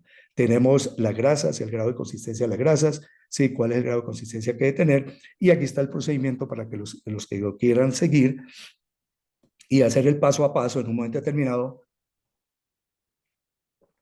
para seleccionar correctamente, en este caso, un aceite industrial, por ejemplo, para un sistema hidráulico. Entonces, primero, pues en la ISO, ¿no? ISO 3448, teniendo en cuenta las recomendaciones del fabricante, el componente del camión, en este caso sería el sistema hidráulico o unas transmisiones que también vienen en algunos casos con aceites industriales. Trazar la curva del aceite mineral, ISO 3448, en este gráfico. Este es el gráfico importante que siempre debemos tener en cuenta. Si usted quiere hacer una selección correcta de un aceite industrial, utilice el gráfico ASTM de 341, que es el gráfico viscosidad aquí y temperatura acá. Entonces, ¿usted qué es lo que hace? Con base en las recomendaciones del fabricante, que nos debe dar la viscosidad del aceite a utilizar a 40 y a 100, usted viene y traza la curva del aceite, ¿sí? O sea, está azul. Si busca la viscosidad a 40 y busca la viscosidad a 100, y trazó el comportamiento del aceite, viscosidad, temperatura en centistock versus grados, en este caso Celsius. ¿Qué hace usted con esto? Entonces, ¿qué más nos debe dar el fabricante? Nos debe dar este otro punto. Sí, o sea, nos debe dar, ubicar el rango de la temperatura de operación de diseño. Son datos que los fabricantes no dan. Entonces, si no nos dan esos datos, ¿cómo vamos a saber cuáles son los rangos de trabajo de la capa fluida 3 en este caso? Porque esto es para la capa fluida 3. Sí, o sea, este gráfico está en función de la capa fluida 3. Los modificadores de fricción están en función del torque, de la capa límite antifricción, que usted debe tener en cuenta los dos para poder seleccionar correctamente el lubricante. Entonces, si a usted le dan este rango de temperatura de diseño, si no, hay que preguntarlo, hay que pedírselo al fabricante, porque usted con esto ¿qué hace? Con esto usted lo que hace es esto. Sí, o sea, ubica el valor mínimo y máximo de la temperatura de operación de diseño. ¿Esto qué me permite? Que cuando usted sube por este valor de la temperatura, supongamos 50, la mínima, bueno, supongamos este valor, que fuera 50 y 58. Entonces usted sube donde cruce la curva, traza una horizontal y ubica el rango de la película lubricante en condición de operación confiable. O sea, ¿qué valor debe tener la capa fluida 3 en función del rango de la temperatura de operación en las transmisiones, en los diferenciales? Ah, que es que las transmisiones no tienen monitoreo continuo de temperatura, pues hay que instalárselo. Sí, si no viene con eso. El diferencial tampoco, pues hay que instalar una termocupla y llevar la señal, digamos, a la cabina y llevar la señal, digamos, por Wi-Fi, digamos, a la sala de máquinas. Sí, el monitoreo del motor, la temperatura. Sí, ¿por qué? Porque si la temperatura... Y entonces con esto, cuando usted ya tiene definido el rango OC de la viscosidad de la capa fluida 3, entonces usted halla el valor mínimo, sí, con base en el valor mínimo de la película lubricante, no sé, usted le quita el menos 10%, que es el valor de variación permisible en condición de operación en falla. Cuando baja, por ejemplo, de 15 centímetros menos 10, sí, o sea, en este caso, supongamos más o menos hasta 12, entonces estamos en el rango de operación en falla. Ya estamos no con problemas de falla por adhesión, no con problemas de contacto metal-metal, sino estamos con problemas de menor amortiguamiento. Y si trabajamos en esta zona amarilla por viscosidad, entonces estamos incentivando la fatiga superficial y le estamos quitando horas de vida a los mecanismos lubricados. Si usted traza esto y se prolonga hasta acá, encontraría usted aquí cuál es la temperatura máxima permisible de alarma. Si el alarma empieza, en este caso, vamos aquí en 58 y termina más o menos aquí en un valor de 64. O sea que en 64, a partir de 64 se pierde la capa fluida 3, entra a trabajar el modificador de fricción, como la 3 se perdió, entonces ya la 3 no está, que es la que aporta el modificador de fricción que está en las superficies de fricción se consume y las superficies entran en una condición de fricción metal-metal, por eso está en rojo. Entonces, para eso esta información, tenemos que conocerla y tenemos que utilizar la herramienta de trabajo para la selección correcta de un aceite cuando es industrial en las transmisiones o en los sistemas hidráulicos, principalmente en las transmisiones, usando el gráfico de STM. Luego, capacidad de carga en el prueba de 4 bolas, tenerla clara. Si no nos la da el fabricante, tenemos que preguntarse, bueno, ¿cuál es la capacidad en 4 bolas? ASTM de 2783 en el caso para aceites. O si no, calcula el torque. Y usted con el torque se va a la tabla que vimos anteriormente y determina cuál es el EP que debe utilizar. Luego seleccione la marca del aceite, ¿sí? Y catalogue. O sea, debemos, después de que usted hace esto, y lo mismo en el aceite de motor, que en el aceite de motor pues es mucho más fácil, ¿sí? Porque es el SAE, el API, pero debemos catalogar en la transmisión del SAE J306, ¿sí? En los en la grasa automotriz de todo el sistema lo mismo, debemos tener en cuenta el grado NLGI de la grasa, la viscosidad del aceite base, la capacidad de carga en 4 bolas, si es lubricación elastodinámica, o Tinken si es lubricación hidrodinámica, el tipo de espesante, el punto de goteo, el factor de giro de la grasa, ¿sí? Y luego catalogue. O sea, muchos de estos datos nunca los entregan. Si ni el fabricante, en este caso del camión, ¿sí? Ni muchas veces el fabricante del lubricante. Por ejemplo, busque usted el factor de giro en cualquier catálogo de fabricantes de grasas y casi en ninguno va a encontrar el factor de giro. En el caso de un camión no es tan importante. ¿Sí? ¿Por qué? Porque estamos hablando de factores de giro bajos. Y entra a estos formatos donde usted cataloga, entonces coloca aquí la información de la máquina, en este caso camión minero, componente lubricado, sumamos transmisión, tipo de lubricante, clase de lubricante, categoría de lubricante, clasificación, grado ISO, tipo de base lubricante, grupo API de la base lubricante, viscosidad centímetros a 40 a 100, tipo de modificador de fricción, índice de viscosidad, coeficiente de fricción, llegar hasta el coeficiente de fricción, sí, que es otro valor que muy pocas veces encontramos, porque desafortunadamente en los catálogos de los aceites tampoco lo dan, pero allá tenemos que llegar, porque esto es lo que nos permite monitorear en qué estado realmente encuentra la película lubricante muchas veces de acuerdo con el valor del coeficiente de fricción, punto de fluidez, estabilidad de la espuma, de emulsibilidad, corrosión, aeroemulsión, antierrumbre, vía de servicio, por ejemplo, esta prueba, la 22. Si la vía de servicio, la RPBOT, es la que le dice a usted en un aceite nuevo cuántas horas esperamos que dure ese aceite. Y en un aceite usado, si es una prueba de oxidación rápida, cuántas horas le quedan todavía al aceite de vía de servicio. Nivel de limpieza tiene que ver con el erosivo y el abrasivo, la capacidad de carga TINC en 4 bolas, y si queremos ir un poco más allá, biodegradabilidad y toxicidad. Hasta aquí es nuestra función a nivel de confiabilidad o de lubricación, si o de mantenimiento, llena hasta aquí, y esto ya entra en el área de materiales, o sea que compras, el área de compras de la empresa debe comprar lo que esté catalogado hasta aquí. Eso no es negociable. Lo que esté en esta columna, en esta y en esta, que es para el mismo aceite, no es negociable. Sí, o sea, lo que no es negociable ya es, pues ya por todo el proceso de adquisición del lubricante. Para un aceite de motor, lo mismo, usted ya en este formato, para un aceite terminaría acá, para un aceite de transmisión este es el formato, para un fluido hidráulico este es el formato, para una grasa lubricante este es el formato. O sea, catalogamos y esta es nuestra función, termina hasta aquí, sí, para que ya venga el proceso de negociación hasta aquí. Entonces ya estamos seguros ahora sí que estamos utilizando el lubricante correcto, la grasa correcta, estos serían los datos para una grasa que debemos llenar y de esta manera ya estamos seguros de que en la carta de lubricación los lubricantes que aparecen realmente sí son. Desafortunadamente, en la especificación de los lubricantes hasta el momento, por ejemplo, cuando hablamos de EP, si usted mira, pues, o por lo menos las que yo he visto de camiones mineros, colocan, por ejemplo, grasa en el eje 2, en el sistema centralizado en grasa, EP, pero resulta que EP es un nombre genérico, ¿sí? Donde tenemos que identificar de qué generación estamos hablando. O sea, cuando usted coloca el número al final del EP, o sea, en este caso, ¿cómo interpretaría usted este EP? O sea, EP2 sub 3, quiere decir que es una grasa de consistencia 2 y que los EP son de tercera generación.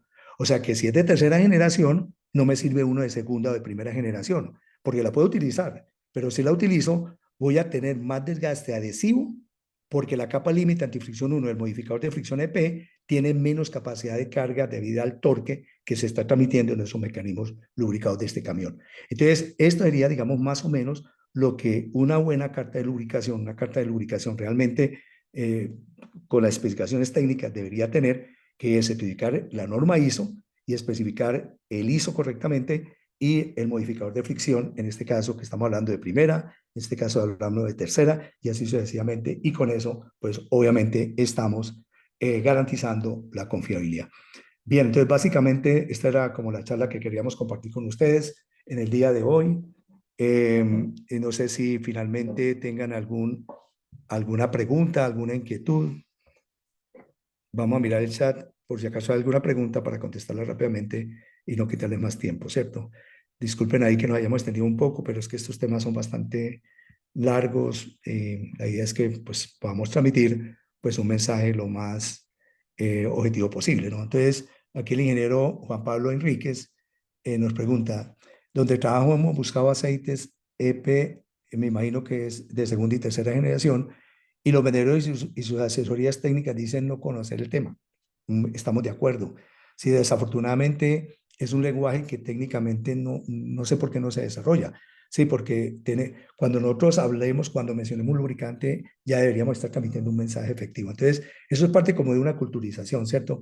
Empezar por ese tema, de especificar esto, porque esto es muy valioso, porque como les comentaba, no es lo mismo hablar de uno con una capacidad de carga en segunda generación a base de grafito, que oscila entre 350 y 750 kilogramos de fuerza en la prueba de 4 bolas, que uno de tercera generación que está por encima de las 750 kilogramos de fuerza. Estamos hablando de dos temas completamente diferentes.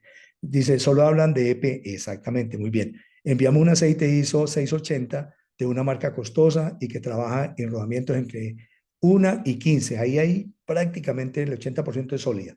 Sí, y hay algo de fluida después de más o menos 10 11 revoluciones por minuto. El tema que yo les mencionaba de 10 RPM y de 450 RPM realmente es un concepto, ¿no? Pero uno en la práctica puede calcular exactamente en qué valor de velocidad, de torque, de temperatura y de rugosidad realmente cambia el estado de fricción con un parámetro que se llama el factor de seguridad de la película lubricante, o sea, el LAND, y que trabajan en rodamientos y alta carga, ¿sí? Usted indicó un valor de 250, ¿no? Y pues y bueno, ahí faltaría el torque, ¿no? Especificar el torque en ejemplo que usted especifica. Pero ahí con toda seguridad de pronto está en el límite, tendríamos que tener el torque, lógicamente. Las marcas desconocen o no quieren transparentar este tema así. Sí, esa es básicamente la opinión mía, Juan Pablo. Muchas gracias por la pregunta. Eric Briceño nos dice, ¿los aceites o grasas tienen algún comportamiento distinto cuando varía la presión atmosférica? Consulto debido a que trabajamos a una altura geográfica de 4.000 metros sobre el nivel del mar. Relativamente tiene alguna incidencia, obviamente, ¿cierto? Pero es muy poca, digamos, la incidencia que realmente tiene la altura, porque ahí influye realmente el tema del torque y de la fricción, ¿no? Y de la temperatura. Sí, porque una cuestión es el ambiente de trabajo y otra cuestión es lo que ocurre realmente en la zona de fricción, donde prácticamente es dependiente más de las condiciones de torque, velocidad, sí, de temperatura, que obviamente a mayor altura pues tenemos menor temperatura, lógicamente, y finalmente redunda en la temperatura de operación. Pero realmente no es tan impactante, digamos, la altura en cuanto al comportamiento del lubricante como tal. ¿Sí? Bien, luego otra pregunta es, ¿cuál es la frecuencia de análisis de aceite? Bueno, depende, ¿no? Depende de la criticidad del equipo. Por ejemplo, en estos camiones mineros, pues obviamente estamos hablando de horas de operación, donde tenemos monitoreo de 250 horas, de 500 horas, de 1.000 horas, de 2.000 horas. O sea, depende del componente que estemos hablando. Tenemos una frecuencia en función de la criticidad, y la criticidad y la frecuencia de monitoreo del aceite están en función de la fricción. Sí, o sea, ¿dónde tenemos las frecuencias más cortas de monitoreo? Lógicamente, donde hay fricción. Cuando hay fricción sólida permanente no podemos monitorear, porque ahí no hay capa fluida 3. O sea, uno monitorea un aceite cuando tiene mixta permanente o fluida, que podemos utilizar aceite o podemos utilizar grasa, en este caso específico el aceite, ¿cierto? Entonces uno puede, digamos, sacar la frecuencia por tipo de fricción y por criticidad de la fricción, porque yo puedo tener dos condiciones de fricción mixta permanente, pero la una es mixta permanente, pero más cerca a la fluida. mientras que la otra es mixta permanente, pero más cerca de la sólida. De la que está más cerca de la sólida, tener una frecuencia de monitoreo, pues obviamente mucho más corta en el monitoreo del aceite como tal. Muy bien. La otra pregunta con respecto a las temperaturas, ¿qué ocurre con los cambios de temperatura extrema con la viscosidad de la grasa? En la grasa es menos crítico, ¿no? Porque está el espesador. El espesador realmente es para eso, ¿no? El espesador es el elemento que protege el aceite en aquellas condiciones adversas donde él solo no podría prácticamente trabajar. ¿Sí? Entonces, si es un tema de temperatura, sería una grasa, sería el mismo aceite que yo utilizaría solo, pero con el espesador que me permita que trabaje para esas condiciones de temperatura. Por ejemplo, dice usted desde -10 por la noche y al día 23. O sea, ahí jugaría un papel súper importante el índice de viscosidad de la base lubricante, en esas condiciones de -10 y 23, ¿sí? Porque varía la temperatura de operación, porque la temperatura ambiente me está variando la temperatura de operación, y ahí el tema sería viscosidad e índice de viscosidad. Por ejemplo, para esa condición, ahí mínimo usted debe tener grasas sintéticas, sí, con aceites derivados del petróleo, pero en este caso de tipo polialfinas, grupo 4 en este caso, ¿no? Que caracterizan por tener índices de viscosidad mayores de 160 en promedio. O sea que ese sería un tema que usted lo puede manejar con el índice de viscosidad. Manuel Riquelme dice que tanto afectan las temperaturas externas extremas a la calidad. Totalmente, totalmente, sí, totalmente. Por eso ahí entraría nuevamente el tema, entre mayor sea la temperatura y entre más baja sea la temperatura, termina afectando el desempeño del aceite como tal. ¿Sí? Las altas temperaturas lo afectan por oxidación. ¿Y qué es alta temperatura del aceite en un depósito por encima de 50? Por eso tenemos que controlar las temperaturas, ya sea con enfriamiento o con aceites sintéticos de mayor estabilidad de la base lubricante, porque tiene que ver con el tema de fatiga. Sí, y en casos críticos con el tema de la pérdida de la capa fluida 3, que generaría un problema de desgaste adhesivo. Sí, y por debajo digamos, ya temperaturas bajas, hablemos por debajo de 30 grados centígrados, ya puede aparecer un tema relacionado con los aditivos, con la solubilidad de los aditivos, con la base lubricante. Entonces, por eso el rango óptimo de trabajo de un aceite en un depósito, sí, o en un cárter, sí oscila entre las 30 y los 50 grados centígrados de temperatura. O sea, es decir, hablemos del punto de pivote en la curva STM, ¿no? De 341 que les mostré, es 40 grados centígrados, o sea, 10 por debajo y 10 por encima. Cuando en el caso de un motor, pues inevitable, ¿no? Porque un motor, pues un motor diésel de un camión turbo alimentado, el aceite está por encima de los 120 grados centígrados. Entonces ya es un tema que se maneja con la formulación del aceite. Pero en condiciones, digamos, hablemos de reductores de velocidad del sistema de transmisión de potencia, con aceite CISO, es un tema que lo debemos manejar entre 30 y 50 grados centígrados de temperatura. Luis Nicolás Méndez nos pregunta, ¿el tipo y características del lubricante lo da el fabricante? No. O sea, a ver, sí, sí, no, no. Sí, disculpe. O sea, partimos de la catalogación. Por eso es muy importante que ustedes cataloguen. Y ustedes pueden tomar la información de esta presentación y utilizarla para catalogar sus lubricantes. No hay ningún inconveniente. Sí, copiar esos formatos y utilizarlo para que cataloguen. Sí, o sea, la debe dar, o sea, el fabricante del lubricante da las características de su lubricante, pero debe cumplirlo con lo que está catalogado. ¿Y de dónde saco yo la información para catalogar? La saco del fabricante del camión. Sí, del camión es el que me tiene que dar esos datos. Por ello tenemos que llenar esos formatos de catalogación, sí, con el fabricante del camión. Sí, o sea, seguramente que no nos los va a dar todos. Entonces ahí entraría, de esos 24 puntos que están en un aceite, digamos, de transmisión con aceite industrial, eh, el fabricante le dará por ahí máximo 5 o 6, si es que le da esos datos.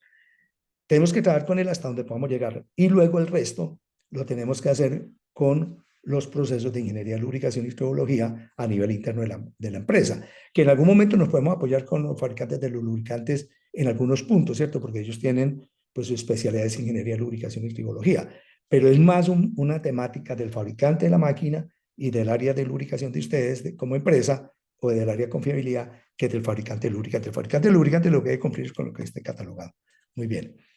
Luego, Luis Orlando Delgado nos dice el factor que determina el cambio de aceite de motor es el TBN en aceite de motor y el TAN en otro aceite. Sí, sí, el TBN, bueno, es uno de los parámetros, ¿no? Pero uno de los parámetros más influyentes en los aceites de motor es el tema del TBN, lógicamente. Sí, porque el TBN tiene que ver no solamente con la detergencia y dispersancia, sino también con la resistencia a la oxidación del aceite de motor. Entonces, el TBN es exclusivo para aceites SAE J300, o sea, aceites para motor diésel en este caso. Y el TAN sí es solamente una temática relacionada con aceites de tipo industrial o aceites de transmisiones en la clasificación SAEJ 306 que no tienen detergentes dispersantes, ¿cierto? Entonces manejamos el TAN que nos da realmente el nivel real de oxidación del aceite lubricante como tal. Luego Juvenal Márquez dice, puede usar en vez de un 10W para el sistema hidráulico un ISO 68. Bueno, realmente tendría usted que hallar bien la equivalencia. Realmente el equivalente a un 10W es un ISO 46, pero sí, claro que lo puede utilizar. Pero tiene que tener un tema, ahí en claro un tema muy importante, que es la prueba Tinken de desgaste.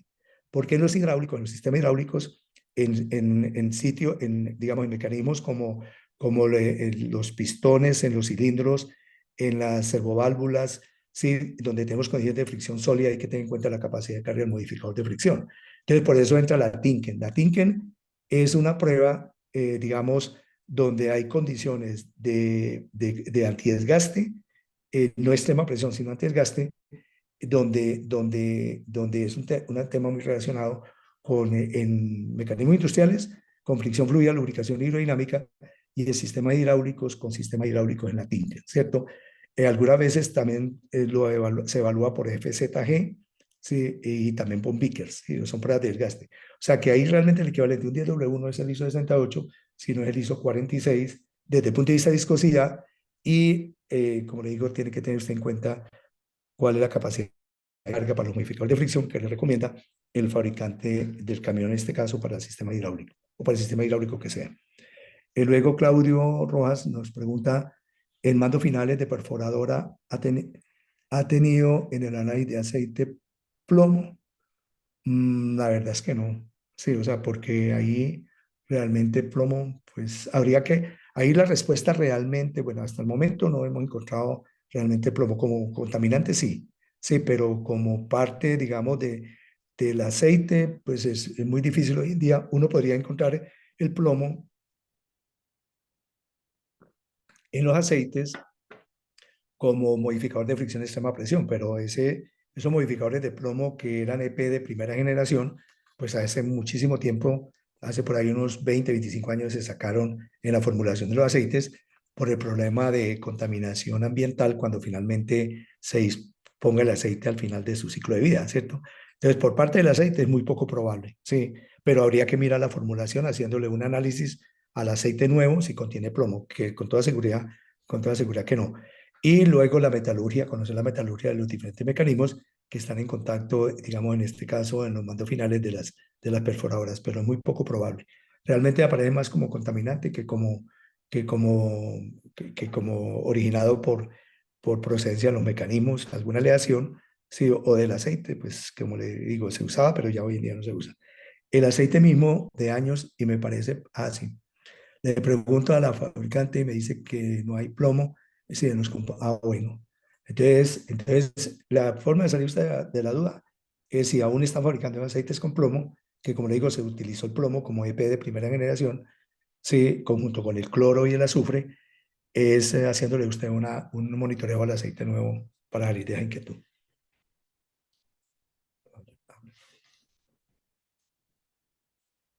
Bueno, muchas gracias, muy amable a los que participaron en este webinar. Eh, alguna inquietud, pues posteriormente nos pueden escribir y con mucho gusto les podemos aclarar cualquier inquietud que les haya podido quedar.